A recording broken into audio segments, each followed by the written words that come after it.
მოგესალმებით, ეს ვიდეობლოგი მედიატორია და მიანანო ლებანიძე ვარ პროექტ ქართულ კვირასთან ერთად წარმოგიდგენთ სამშენებლო კომპანია მეტი დეველოპმენტი. ვიდეობლოგის სტუმარი ამერიკაში მოღვაწე საოპერო მომღერალი და პროდიუსერი დავით ღვინიანიძეა. ქართული ბარიტონის საქველმოქმედო ფონდის მსოფლიო ტალანტების დამფუძნებელი, პრეზიდენტი და სამხატვრო ხელმძღვანელია. მის სახელს უკავშირდება კონკურსი გზა კარნეგი ჰოლისკენ და ასევე ცოტა ხნის წინ დავით ღვინიანიძის სახელობის ვოკალური აკადემიაც დაარსა. მასთან ინტერვიუში ვისაუბრებთ იმ დიდ სიახლეებზე, რაც უახლოეს მომავალში იგეგმება. მათ შორის საქართველოს დამოუკიდებლობის დღისადმი მიძღვნილი გალა კონცერტის შესახებ. მოგესალმებით, ბატონო დავით, პირველ რიგში დიდი მადლობა, რომ გამონახეთ. ჩვენთვის საუბარი დავიწყოთ ბოლო სიახლით. კონცერტით, რომელიც 28 მაისს ქართული ვარსკვლავების მონაწილეობით გაიმართება. მოგვიყევით ცოტა მეტი დეტალი ღონისძიების შესახებ. მოგესალმებით, ანანო, მივესალმებით თქვენს მაყურებელს. ურმესი მადლობა მოწვევისათვის. მინდა გითხრათ აი ამ სიახლის შესახებ, რომ წელიწად ნახევარი თითქმის ხო, აი წელიწადზე მეტი ეს პანდემია მძვინვარეს მსოფლიოში და დააპაუზა მთლიანად მთელი მსოფლიო. და რა თქმა უნდა, ჩვენი მოღვაწეობაც. მოღვაწეობა ფონდი მსოფლიო ტალანტების, რომლის პრეზიდენტის მე გახლავართ. ეს ფონდი ძალიან წარმატებულად აკეთებდა სხვადასხვა ქვეყნებში, მსოფლიოს სხვადასხვა ქვეყნებში საოპერო ფესტივალებს, კონცერტებს, კონკურსებს და ასე შემდეგ და ჩვენი ფესტივალი გვაქვს მსოფლიოს პირველ სცენაზე, კარნეგი ჰოლის სცენაზე და ეს ყველაფერი შეჩერდა ერთ დროს. აი დავრჩით აი რაც გაგვაჩნდა ყველაზე დიდი საგანძური ეს რომ ვთქვათ ხელოვნებს აი ჩვენი პროფესიის გარეშე. და მე ბედნიერი ვარ რომ ვუბრუნდებით რაღაც ცოტა პორციით მაინც ძველებურ ცხოვრებას და ამერიკაში ძალიან კარგად მიდის პანდემიასთან ბრძოლა, ხდება ვაქცინირება ხალხის, თითქმის 50% უკვე ვაქცინირებულია და მე ვფიქრობ, რომ ძალიან მალე ამერიკა ამ ყველაფერ სირთულეს გადაიტანს ისტორიაში და ჩვენ კი ესე დაემთხვა, რომ საქართველოს დამოუკიდებლობის დღე მოდის და დიდი გალა კონცერტით ხდებით აი ესეთი ლამაზი აფიშით. ხდებით ფილადელფიაში. მე მინდოდა ნიუ-იორკშიც და ფილადელფიაშიც ორივე ქალაქში გაკეთება. მე ამას ჯერ არ გამომირიცხია ნიუ-იორკის ფაქტორი ამ სიტუაციიდან, თუ არა და სხვა კონცერტს ჩავატარებთ ნიუ-იორკში, მაგრამ ფილადელფიაში ზუსტად ვიცი რომ 28 რიცხვში საღამოს 7 საათზე გაიმართება ასტორიაში ძალიან ლამაზი კონცერტი, რომელშიც მონაწილეობას იღებენ ჩვენი ემიგრანტი ვარსკვლავები, ეს გახლავთ ალექსანდრე ზაზარაშვილი, ნინი შერმანდინი, ირაკლი შარაძე, ნინი ციკლაური, ლევან შენგელია, ნინა ჯანგველაძე, ვასილი ჩემი მოსწავლე, ფანტასტიკური ორი მოსწავლე იღებს ვასილი და საშა მონაწილეობას და კიდევ მიიღებენ მონაწილეობას სხვადასხვა მუსიკოსები, ეს გახლავთ სოფიო ფურცილავა, რომელიც გახლავთ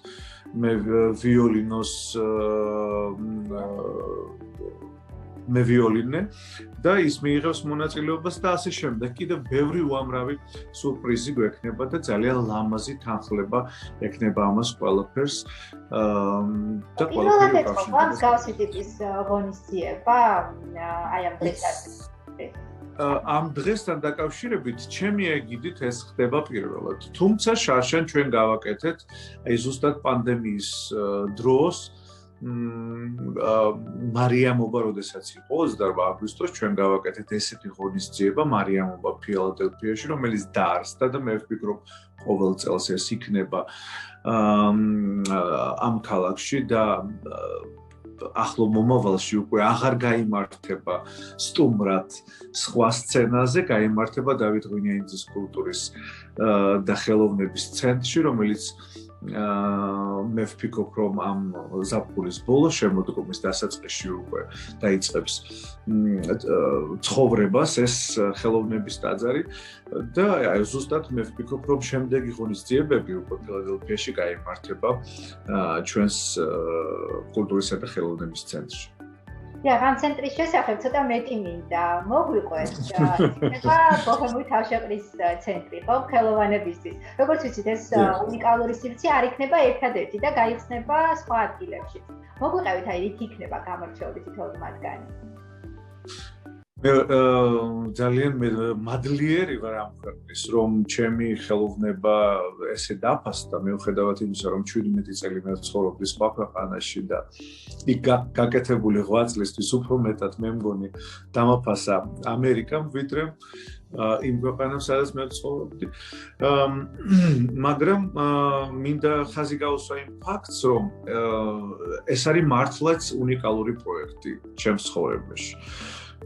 ალბათ ის პროექტი, რომლითვისაც ხის ცხოვრება ყველა ხელოვანი ამას ოცნებობს, რომ თავის სახელობის ცენტრები დაარსდეს და ერთი მაინც დაარსდეს, ან ერთხელ მაინც იყოს ცხოვრებაში რომელიმე თეატრის სამხატვრო ხელმძღვანელი, ან რაღაც სხვა რაღაცეები, ხო?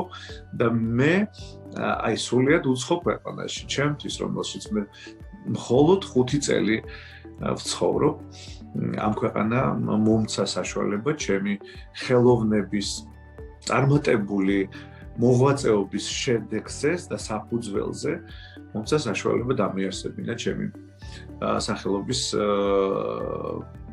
კულტურისა და ხელოვნებისა და მუსიკისა და ასე შემდეგ თავშესაყარი, რომელსაც ქვია დავით ღვინიანიძის ცენტრი.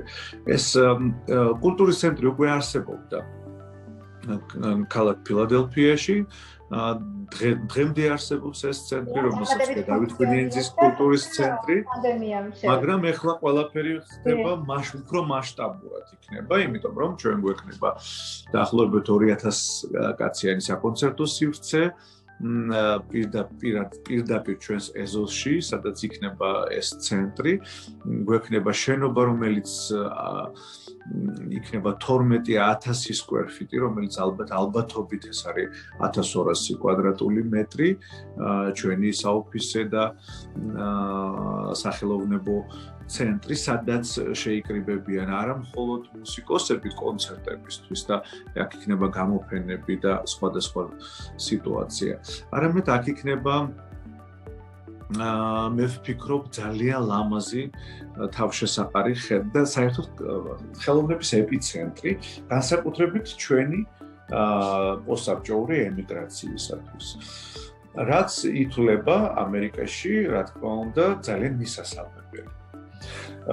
გარდა ამისა, ფილადელფიის ამ ცენტრების დაარსება მოხდება სხვადასხვა ქალაქებში, იმის ფონზე, რომ ფილადელფიაში უკვე ეს ცენტრი არსებობდა და კიდევ განახლებული იარსებებს ძალიან დიდი და მასშტაბური ცენტრი და ამ წარმატებული პროექტის შედეგად მე ვფიქრობ, სხვადასხვა ქალაქებში ძალიან მალე გაიხსნება იგივე ცენტრი.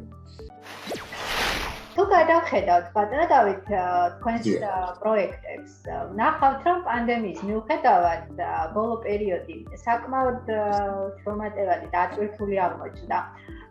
2021 წელს დაარსდა დავით ღვინიანიძის სახელობის ვოკალური აკადემია, ხო? როგორ გაჩნდა მსგავსი აკადემიის დაარსების იდეა და როგორ მიდის მისი საქმიანობა ამ ეტაპზე?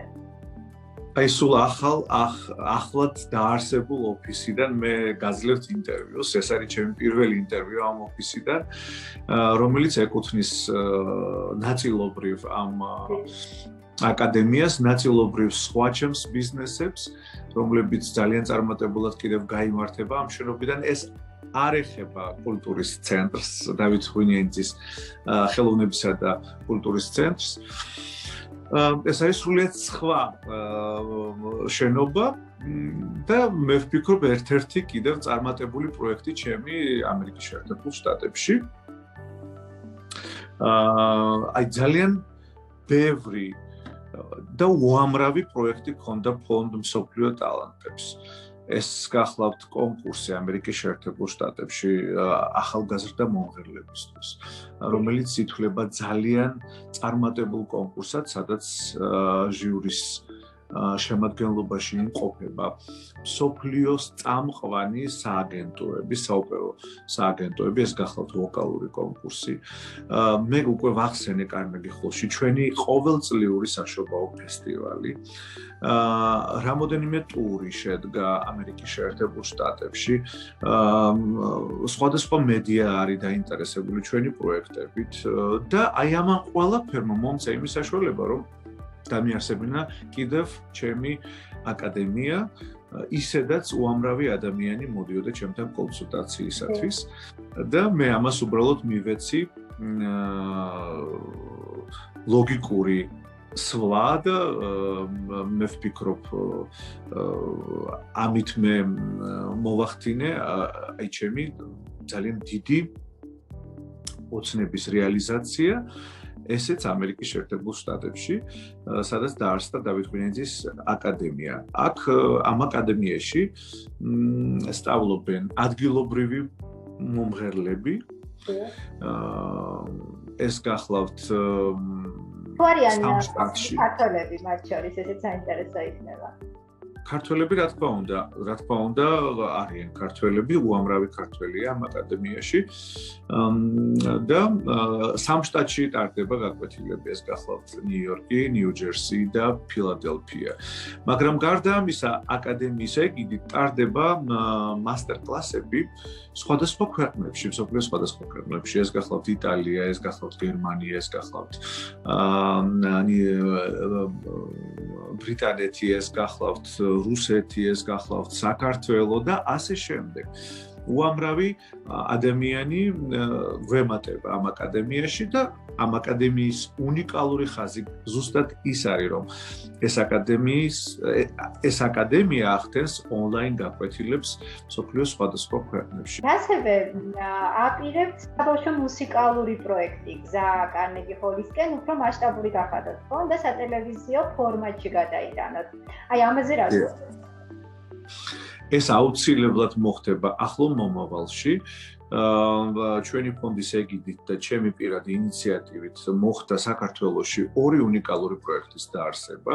ეს გახლავთ საოპერო ფესტივალი, რომელიც ჩატარდა ქალაქ ქუთაისში, საერთაშორისო საოპერო ფესტივალი, რომელშიც მონაწილეობა მიიღეს უამრავმა გამოჩენილმა მომღერალმა მსოფლიოს სხვადასხვა ქვეყნებიდან და ეს იყო მართლაც ძალიან დიდი საჩუქარი საქართველოსთვის და პირადად ჩემი ქალაქისთვის, სადაც მე დავიბადე და გავიზარდე, ეს გახლავთ ქალაქ ქუთაისი და ქუთაისი მოგეხსენებათ, რომ ძალიან კულტურული ქალაქი არის საქართველოს ფარგლებში და ძალიან ბევრი გამოჩენილი პოეტი, მომღერალი, მუსიკოსი და ასე შემდეგ აჩუქა საქართველოს, ამიტომ ძალიან დიდი ტრადიციებით საოპერო ხელოვნებაშიც ეს ქალაქი ელოდა ამ ფესტივალს. მეორე პროექტი გზა კარნეგი ჰოლისკენ ჩატარდა საქართველოს მასშტაბით, შესარჩევი ტურები იყო თბილისში, ბათუმში და ქალაქ ქუთაისში და ჩვენ ამოვარჩიეთ 12 უნიკალური ბავშვი, რომლებიც მოვიწვიეთ ამერიკის საკონცერტო სივრცეებში, კერძოდ ეს იყო მათი წარმოჩინება კარნეგი ჰოლის სცენაზე, სადაც აბსოლუტური ფურორით მოახდინეს თავიანთი ტალანტის რეალიზაცია და წარმოჩენა ამერიკის პუბლიკისთვის ამ ახალგაზრდებმა და კარნეგი ჰოლის პუბლიკა ფეხზე დამდგარი ოვაციებით შეხვდა ჩვენს უნიჭიერეს ბავშვებს. ამიტომ ეს პროექტი არის ძალიან საჭირო და მე ვფიქრობ, რომ ეს პროექტი და პირველი ეს ცდა, რომელშიც ალექსანდრე ზაზარაშვილი იღებდა მონაწილეობას და დღესდღეობით ალექსანდრე ზაზარაშვილი გახდა ამერიკის მოქალაქე თითქმის ხომ, აი დოკუმენტაციის ყველაფრის მოხდენა ხდება ზუსტად იმიტომ, რომ ის იყო ამ კონკურსში გამარჯვებული. მე ვფიქრობ, რომ ყველა ბავშვისთვის არის ეს ძალიან აუცილებელი, იმიტომ რომ ახალგაზრდა ასაკში, როდესაც შენ გამოდიხარ მსოფლიოს პირველ სცენაზე და შენ გაქვს შენი ნიჭის დემონსტრაციის უფლება და საშუალება პირველ რიგში. მე ვფიქრობ, რომ ეს ძალიან მკვეთრ წერტილად დარჩება ყველა ამ ნიჭიერი ბავშვის სახელოვნებო ისტორიაში და გახდება ძალიან დიდი ბიძგი იმისთვის, რომ ისინი იყვნენ უნიკალური და კარგი მუსიკოსები. მე ვფიქრობ, რომ კიდევ უფრო მეტი და საინტერესო პროექტები ელოდებათ ქართველებს ჩვენი ფონდის ეგიდით. თქვენ საქართველოსთან 22 წლის ასაკში წახვედით, ხო? უცხოეთშიც მიაღწიეთ წარმატებას, მაგრამ არასდროს გაგიწყვეტიათ კავშირი სამშობლოსთან. ცდილობდით მუდმივად ჩართული ყოფილიყავით ქვეყნის შიგნით კულტურულ პროცესებშიც, აღადგინეთ ბათუმის საოპერო ფესტივალი და არცეთ ქუთაისის საერთაშორისო ოპერის ფესტივალი და ასე შემდეგ. რას ნიშნავს თქვენთვის, როდესაც ემსახურებით ქართულ საქმეს? იცით რა, მე ქართულ საქმეს ჩემთვის ეს იყო ყოველთვის პრიორიტეტი. როდესაც ჩვენ ახალი წასულები ვართ საქართველოსთან, რა თქმა უნდა, ჩვენ უფრო მეტად დაკავებული ვართ ჩვენი კარიერის შექმნის პროცესში, მაგრამ როდესაც რაღაც პერიოდი გადის, ნოსტალგია უფრო გვიღვივდება და ჩვენ, რა თქმა უნდა, იმ წარმატებისთვის, რასაც მივახციეთ როგორც ქართველები სხვა ქვეყნებში, აუცილებლად დგება ის ფაქტი, რომ ჩვენ ეს დივიდენდი უნდა დავუბრუნოთ ჩვენ სამშობლოს. და მე ვფიქრობ, ყველა ხელოვანი ამას ასე თუ ისე აკეთებს, მაგრამ მე ბედნიერი ვარ იმით, რომ მე შემიძლია რაღაც სარგებელი მოუტანო ჩემს ქვეყანას და არა მხოლოდ ჩემი კარიერით ვიყო დაკავებული, არამედ გავაკეთო საქველმოქმედო პროექტები. ყველა ეს პროექტი, რომელიც ჩატარდა საქართველოში, ეს იყო საქველმოქმედო. აი ამ საინტერესო საქმეებში, ქართულ საქმეებში მინდა გისურვოთ ძალიან დიდი წარმატება. და მადლობა, რა თქმა უნდა, საინტერესო ინტერვიუსთვის. უნდა დაგემშვიდობოთ სამწუხაროდ ჩვენი დრო იწურება. მომავალში კვლავ შევხვდებით და ვისაუბრებთ. უღრმესი მადლობა თქვენ მოწვევისთვის. მე ვფიქრობ, რომ მომავალში ჩვენ შევხვდებით და თქვენი ეთერის საშუალებით მე მინდა ჩვენს ქართველებს მოულოცო საქართველოს დამოუკიდებლობის დღე. ამერიკიდან ეს ძალიან სიმბოლურია, ის ფაქტით სიმბოლურია, რომ ამერიკაში შედგება ამ დღისადმი მიძღვნილი კონცერტი 28 რიცხვში, იმიტომ რომ მე ვფიქრობ, ამერიკის დამოუკიდებლობის ფონზე ძალიან ბევრი ქვეყანა არის დამოუკიდებელი. და მე ვფიქრობ, რომ ამერიკა ძალიან დიდ როლს თამაშობს იმისათვის, რომ საქართველო იყოს დღესდღეობით დამოუკიდებელი. ამიტომ ამერიკის შეერთებული შტატებიდან ყველას გილოცავთ ამ არაჩვეულებრივ დღეს. ძალიან დიდი ბედნიერებაა და ძალიან დიდი ფუფუნებაა. ის ფაქტი, რომ ჩვენ გვაქვს ასეთი ძალიან დიდი და დრამატული, მაგრამ საინტერესო ისტორია. ჩვენ გადავრჩით, ჩვენ დავრჩით როგორც ერი და ჩვენ ვართ დამოუკიდებელი. აი ამას ყველაფერს გილოცავთ.